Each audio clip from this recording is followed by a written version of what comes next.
మన జీవితాల్లో కూడా చాలా సార్లు మనం సుఖాలు సంతోషాలు వచ్చేలాగా కథ మార్చు తండ్రి అని ప్రార్థన చేస్తాం. ఒకవేళ యోబు కథ మార్చినట్టు నీ కథ నా కథ మారిస్తే తట్టుకోగలవా? మనం ఏమైనా చేయగలవు. కథ మొత్తం మార్చగలవు అంటున్నావు కదా. సరే నాయన, బంగారు తండ్రి బంగారు తల్లి, నేనున్నాను కదా, కథ మొత్తం మార్చుతాను.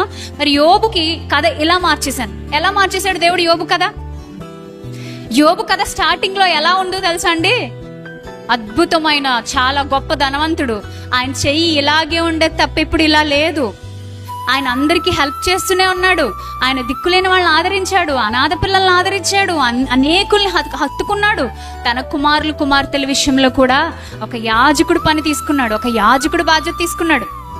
వాళ్ళందరూ కలిసి కూర్చుని పార్టీస్ చేసుకుంటుంటే, వాళ్ళు కలిసి భోజనాలు చేస్తుంటే, అయ్యో నా బిడ్డలు ఒకవేళ పాపమునికి ఏమైనా చోటిచ్చారేమో అని యోబు దేవునికి చోటిచ్చి దేవుని దగ్గర భయపడ్డాడు. దేవుని పాదాలు పట్టుకుని పిల్లల్ని దేవునికి అప్పగిచ్చేశాడు. అంతగా పిల్లల బాధ్యత యోబు తీసుకున్న వ్యక్తి. అలాంటి గొప్ప కథ యోబు కథ అంతా. యోబు కథ దేవుడు ఎలా మార్చాడు?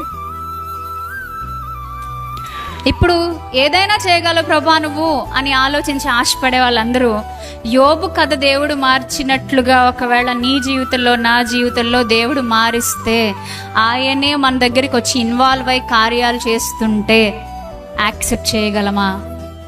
తల దించగలమా? తల దించితే నీకొక్కడికే ఆశీర్వాదం కాదు, నీకొక్కడికే మేలు కాదు, నీతో పాటు అనేకులు లబ్ధి పొందుతారు. ప్రాస్పరిటీ గాస్పెల్ అని చెప్పాను కదా. మన తెలుగు క్రైస్తవ్యం, మన భారతదేశ క్రైస్తవ్యము ఎంత బలహీన పడుతుందని ఎంతో మంది బైబిల్ పండితులు, చరిత్రకారులు బాధపడుతున్నారు. ప్రాస్పరిటీ గాస్పెల్కి ఎక్కువ ఇంపార్టెన్స్ ఇస్తున్నారు. ఏదైనా చేసే ప్రభా, ఈ రోమపత్రికలో వచ్చిన దేవుడు ఏదైనా చేస్తాడు, ఏదైనా చెయ్యగల సమర్థుడు. అయితే నువ్వు అనుకున్నట్టు చేస్తేనే దేవుడు చేసినట్టు కాదు. ఆయన టైమింగ్ లో ఆయన అనుకున్నట్టు చేస్తేనే అది దేవుని కార్యం. ఎందుకంటే దేవుడు ఎంటర్ అయిన కార్యాలు చాలా బాగుంటాయి. దేవుణ్ణి ఎంటర్ అవనివ్వండి, దేవుణ్ణి పని చేయనివ్వండి, దేవుణ్ణి మాట్లాడనివ్వండి.